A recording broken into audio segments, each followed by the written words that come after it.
You're listening to the Talk of the Tribe, Wapsie Valley Warrior Podcast, brought to you by Little Wapsie Communications. Their state-of-the-art fiber network is complete in Fairbank, ready to serve your home or business with the fastest internet in town. Orin Mutual Telephone Company. Serving the area since 1911, Orin Mutual is a modern, independently owned telephone company providing internet and telephone services to Orin, Iowa, and the surrounding rural area. RTC Communications. They are here to provide high-quality, superior service to you, the customer, by offering great customer service and the services you want and need to work and stay connected with family and friends. This is the Talk of the Tribe podcast, coming to you from the center of Warrior Country. Here are your hosts, Zach Favors and Riker Oberly. Welcome into episode 5 of the Talk of the Tribe podcast. I am your host, Zach Favors, joined today by my host, Riker Oberly. And before we get into it, Riker, I got a question for you. So currently it is 12:55 p.m. on Monday, August 21st, as of recording. And what time were you supposed to be here this morning? I was supposed to be here at 8:45 to 9 o'clock. Exactly. It's 1 o'clock. This Actually, man... 12:56. Whatever. Same difference. 4 minutes off. Cool. Glad. But anyway, this man showed up 4 hours late to a recording. I don't know anymore. I still have a job. Are you committed at this point? I mean, yeah. It's a Monday morning. It's a Monday morning. I don't have I can't drive yet. I mean, I'm still in 8th grade. I don't even have a car. So I mean, it's really hard to get a ride. But I called my grandma and she said, "Well, I'm in Waterloo. I'll pick you up in like 45 minutes." I was like, "Okay." You gotta do what you gotta do, I guess. We're going to extreme lengths for the pod because we love to do this. So we're gonna get right into it. I know every podcast says, when they come in, the intro, they're just like, hey, we got a banger of an episode today. We have a good episode today, too. I mean, we have a lot of stuff to talk about. We got a lot of stuff that's coming up that we're going to talk about. So, first off... Possibly the banger of the bangers, you know what I mean? First off, last Friday, was the Wapsie Valley Hudson football scrimmage, which I think went well. I think we got a good luck from some good players over there in Hudson, and I think we've got a lot out of it. And I think if you were to talk to Coach Dwayne Foster, he would say the same thing. I think the only critique that he would have is probably that we need to stop shooting ourselves in the foot. Yep. There's a lot of self mistakes there. There's a lot of mistakes that were just on us. They weren't, from them making plays. It was more from us just not executing correctly. So that's something that needs to get fixed, and I think we're working on it in practice. So I think it was a good experience to get that game feeling out the way. But Zach, you play center, and what do you play in defense? Center and D-tackle. D-tackle. So you're always in there. You're hands-on every play. Trenches. It's where the games are won and lost. Sorry, wide receivers and quarterbacks. But anyways. Zach, why don't you tell them what room we're in right now? So, for 90% of the episodes that we record, Wapsie Valley's athletic director, Brett Bergman, he lets us use his office as our podcast studio or whatever. For the Jalen May episode that we did a week ago, that was recorded in the Wapsie Valley Auditorium sound booth. That was a doozy of an episode. Not only did we have major audio issues, which we hope to have fixed. If you couldn't hear us on your phone, go to your TV and turn the sound up to 100, and maybe you might hear us. Yeah, I don't think it was us that was the issue. It was more of trying to hear Jalen that was the issue. Yeah. Which honestly, I mean, we were running short on time. We just had to throw it together. But, for sure. But if we could have had more time to sit down and actually prepare, I think I would have been the one wearing the bad headset because I talk loud, so I think that would have been a better idea, but whatever, it's happened. This week we're in, what's this room called? This is the intercom room. So we're currently sitting at a table that barely fits me and Riker as well as all of our equipment in a enclosed room with a whole ton of wires and a whole ton of computers. So something that me and Zach get too excited that would break something. Yeah, we need a podcast studio, like really bad. I mean, there's rumors running around the last few weeks that we're gonna get a podcast studio. Where'd you hear that from? Because obviously I haven't. So well, I mean, we were talking about it. Supposedly that Mr. Bergman's office is gonna be our podcast studio, but we could like make it into a podcast studio. We need to make That's the We're gonna. That's the long shot here. Yeah, we are trying to get a podcast studio for us to record in, and not just an intercom room in the middle of the high school. We're hoping that one day we actually have a podcast studio to record this in, but for right now, you get the, as they would say, the garage setup, you know. But yeah, but now that media night's in the books, we had that. That was a good night. Good night. Had that last Thursday. I think obviously it's more for, obviously, as the name entails, media. It's kind of where the whole idea comes from, and you get to see kind of what all the teams are preparing for, and our good buddy over at the O-Line Daily Register, Get-All Kaiser, was over there to take some photos for the newspaper, and make sure to like all the Instagram posts. Yeah. So I don't think we learned a whole bunch from it, other than the coaches just telling us what their plans are and kind of what they hope to get out of their teams this year. But we head into the volleyball scrimmage. We learned a few things there. Yeah, that was interesting.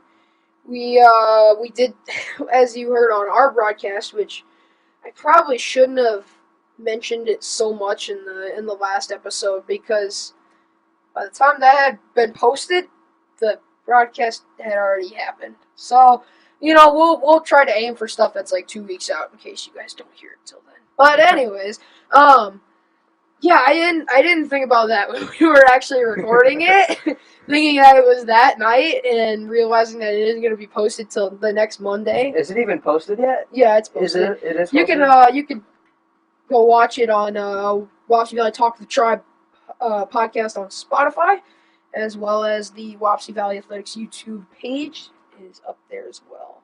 So yeah, that's where you can listen to all our episodes. Make sure to rate us 5 stars. Woo! Like, comment, and subscribe. Yeah. Turn those notifications on. Yeah, we're YouTubers now. But anyways, we did learn a lot from that volleyball scrimmage as well. Again, communication. And obviously, communication is something that is not really worried about right now, because obviously we're early into the season. I don't think their season's even started yet. I mean, obviously they're doing practices and stuff, but they haven't had a game yet. So we're kind of just waiting to see what the first game's going to bring. That's kind of what we're looking forward to right now. Obviously, Wapsie Valley football, as of recording, plays Friday night against Jessup at home. So that'll be a good game, as well as... I'll be broadcasting that over the YouTube page, I believe. Yeah, and then the varsity volleyball team will be at the Bondurant tournament. So on August 26th. So that's a little ways out, 5 days. So we're just waiting for kind of that stuff to happen. And I know once we get going with the sports seasons, we are gonna have weekly things. Yeah. Well, the game recaps and stuff, and this is kind of the dead zone of the sports year. That kind of 2-month period between the end of baseball and softball and the start of football, volleyball, cross country. We're kind of just waiting for things to happen. They can't come soon enough. So definitely for the next episode, we'll hopefully have a recap of the varsity football game. Yep. And then a few weeks there, or maybe even that same episode, we'll talk about the varsity volleyball tournament. Which, interesting to know, I heard this in their schedule. Volleyball has about a tournament every single weekend. Yeah. Wow. And what's in the works right now is we got a few people that we want to get on the pod. Austin Shepard, coach of Wapsie Valley Volleyball, is one of them. And with us recording on weekends a lot, we recorded a lot of stuff on Saturdays, a lot of stuff on Sundays, and a lot of stuff on Fridays too. Yeah, it is really hard to get them on here. Yeah. It's like Tuesday, Thursday, 7:30 at night. That's what it works, and we're trying to make it work. We'll make it work because we need to get them on here. So I believe I have the next episode planned. Yes, we do have it planned. I'm actually not gonna say it, but we do have it planned. We do have who we have on. And I will say it as a guest. We do have a guest on. You're not just going to listen to me and Riker all the time. But I think once we get going towards the seasons, we will definitely be having some more guests on. Yep. And I think after that, you're gonna start to hear a lot of episodes where it's just me and Riker. Because we'll have a lot of stuff to talk about, and there will be some weeks where we do have guests. We plan to have some interviews with some of our own student athletes here at Wapsie Valley, but you're going to hear us a lot over the winter and over the fall too, so I think it's going to be a good fall. Zach, how about we hop in a little bit deeper to the volleyball scrimmage that we saw in media night? Who are 3 players that stuck out to you? Because we talked about it a lot in the broadcast, and I think those players earn a little bit more recognition. And 3 for me is definitely number 1, Taylor Schneider, just a freshman that really has both hands, really are just so much power in the spikes.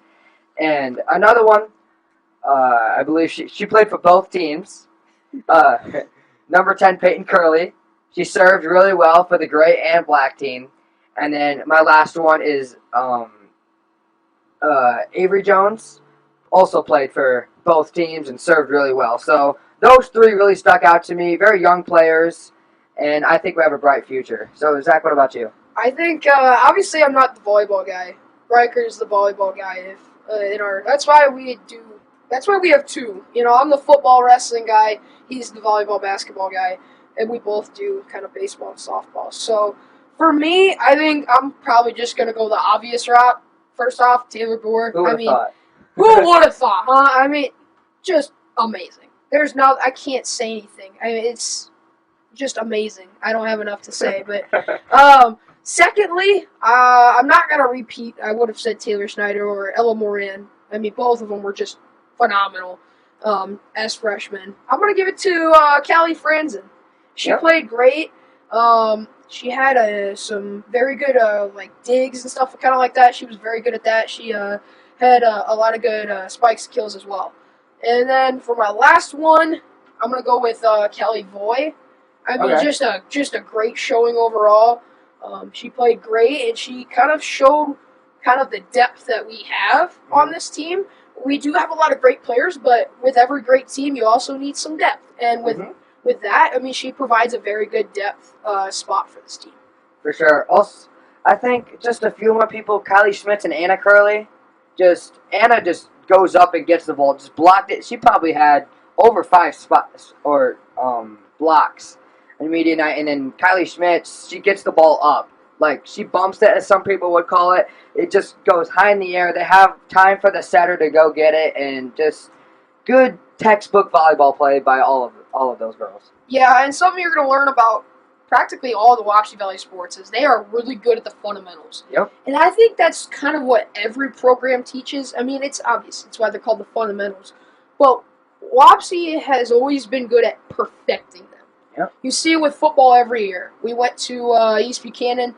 That was a very fundamentally sound game. Even though we didn't necessarily win the game, we played sound defense, and it was just when you're in those tough times when it was super cold and, super windy, you can't really throw the ball, you have to fall back on the fundamentals, wing T, I formation, kind of that stuff.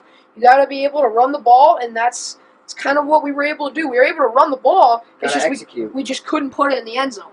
Or like Coach Foster said about the Northland game. That game, fundamentals. Yep. It's cold.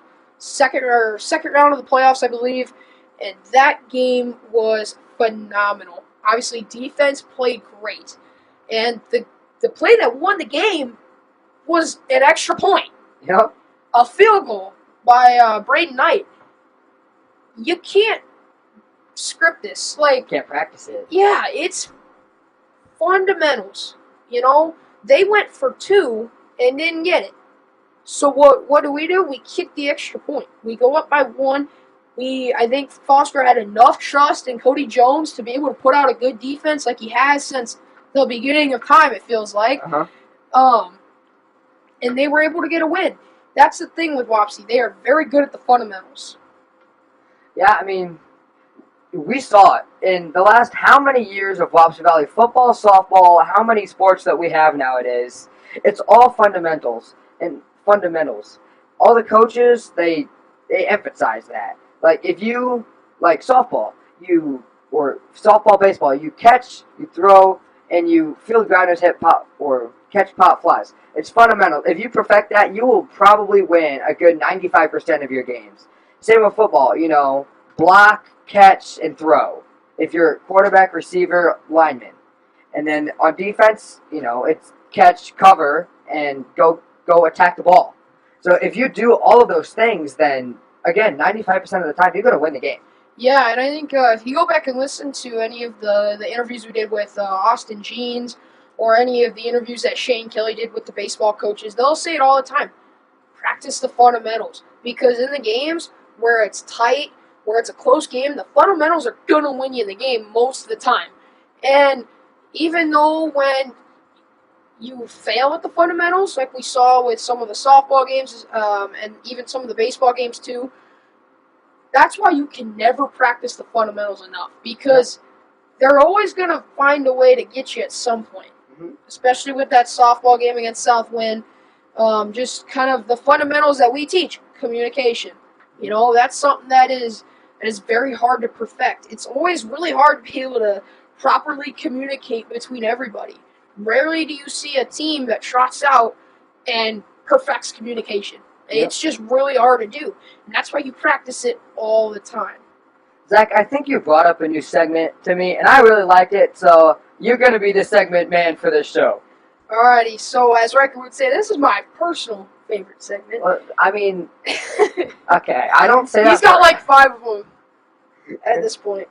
But anyway, we have the Athlete of the Week. That's a good segment. We need a jingle for that. Just da, da, da, da, da, da. Yeah. The Athlete of the Week. We do have one Athlete of the Week as well as a few honorable mentions.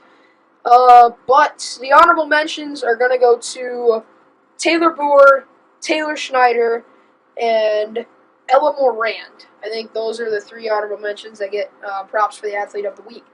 But the Athlete of the Week goes to head coach of Wapsie Valley football, Dwayne Foster. Now, why is he the Athlete of the Week, Zach? If you were at the football scrimmage last Friday night against Hudson, at the end of that scrimmage, both teams trotted out to midfield, and both coaches selected 4 offensive linemen to go down to the goal line and catch punts. Now, the hard thing that offensive linemen have is they are terrible at catching anything, especially trying to catch a punt. That's why you don't see any linemen rolling out for a pass. So, unless you're J.J. Watt. Yeah. But so at the end of the lineman punt off, it was tied 2-2. So how do we fix a tie? Obviously, can't end in a tie. Come on. Both head coaches trot out to go catch a punt. The first one to catch a punt wins. But when you do catch it, you get a rebuttal. So the Hudson coach goes first, and obviously if you go second, no rebuttal. The Hudson coach goes first, trots out, punt is off, he fields it, gets under it, right off the hands. I mean, it's just tough. So it all comes down to Dewey. So Dewey lines up. Chase Ackerman punts it away. It's not the best punt in the world. Typical from a high school punter. But anyways, don't get mad at me, Chase. Dewey gets under it. Signals fair catch like a pro. And fields a punt like an NFL punt returner. He could have ran that thing all the way back to the house. And we win. What was on the line? 10 push-ups. I tell you, at the end of the game, not doing 10 push-ups. I'm good. But as our athlete of the week, Coach Foster, props. Congratulations. I'm sure he'll be honored to get that.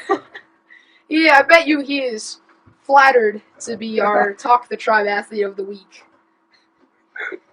Alrighty, so we've talked a lot about some scrimmage recaps as well as football games, but we're going to get into week 1. We're looking forward to Jessup. Jessup's coming to town to take on the Warriors here at Jerry Southmaid Field. And some things that we have looked at, Jessup is very good. They played well last year. They have a lot of good athletes that they're bringing up. So I'm going to take a quick look here on Varsity Bound. Zach loves his stats. I forgot to pull it up right away before we started, so There you go. you just have to go along with it.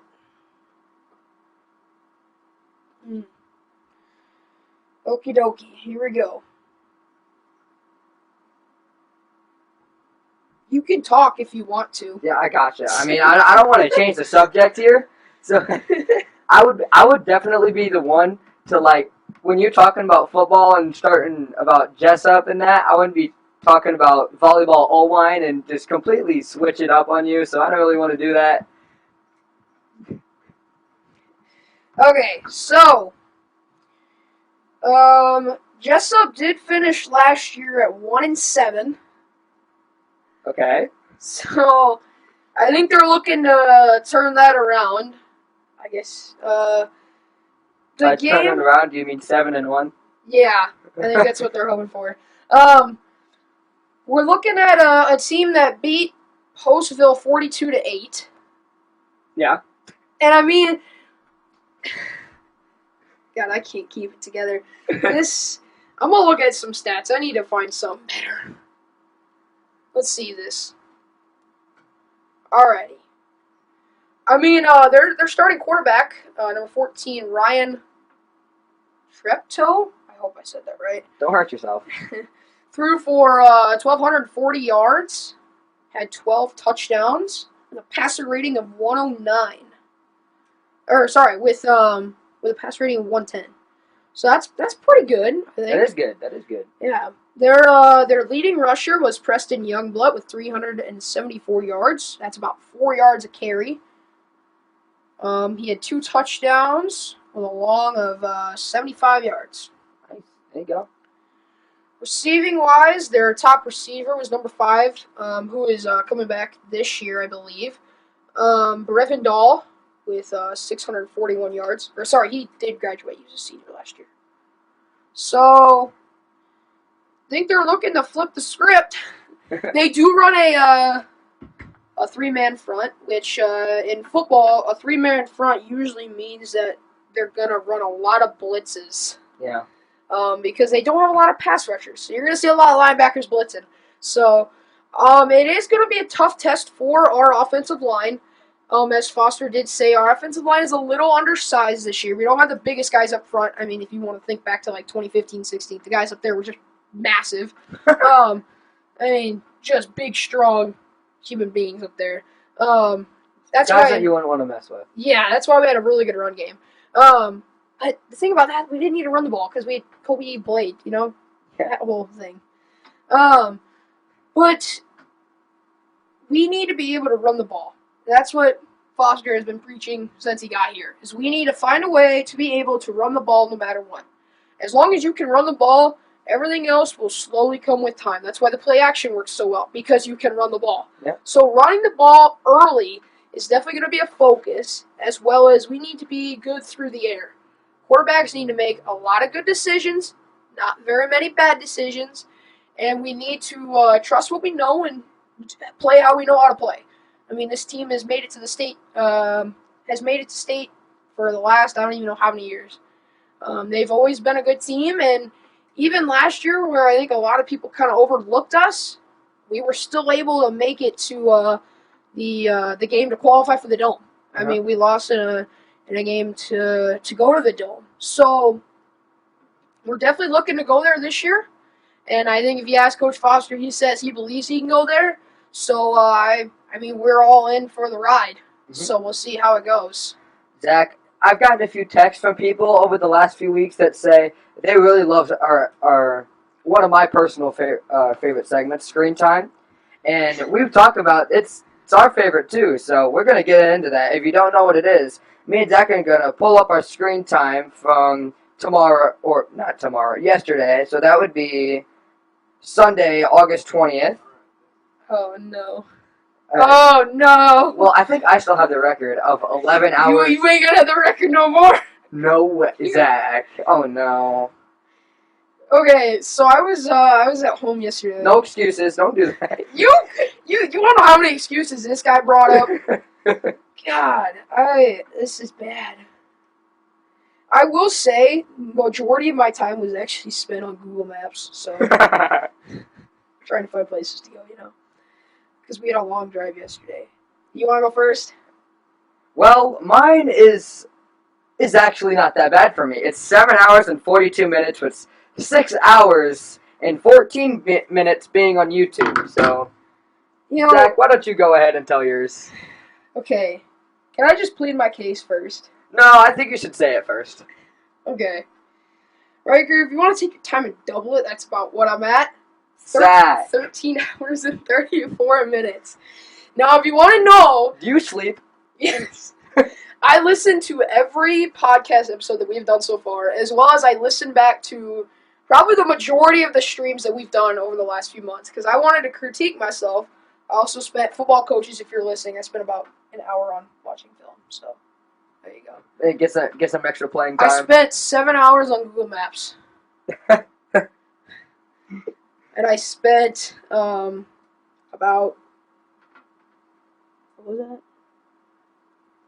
Zach needs his eyeglasses. I'm blind if you didn't know. Yeah, about 7 or 8 hours on Google Maps. So, there you go. I set the new record. I'm no longer a champion. Something tells me that our two guests that we'll have next week will possibly break that. So make sure to tune in next week to the Talk of the Tribe podcast. Talk of the Tribe podcast. You'll get a brand new record for screen time if someone beats 13 hours and 34 minutes. If you want to send in your own screen time, maybe we'll put a poll on this episode. If you want to send in your all-time high screen time, let us know, because I guarantee you it's probably going to beat at least one of us. So, we got to get better at this. Yeah, we really do. We all suck at this. But I don't know if we have much more to talk about. We've kind of gotten through everything that we want to talk about. But it's been a good episode. Yeah. Funny episode. Hopefully next episode we'll have some recaps from varsity volleyball tournament, as well as some varsity football recaps as well. We'll have another athlete of the week. Do. I like it. I like it. We need to find a jingle. That'll be the jingle for the next episode. Yeah. So, until next time, go Warriors!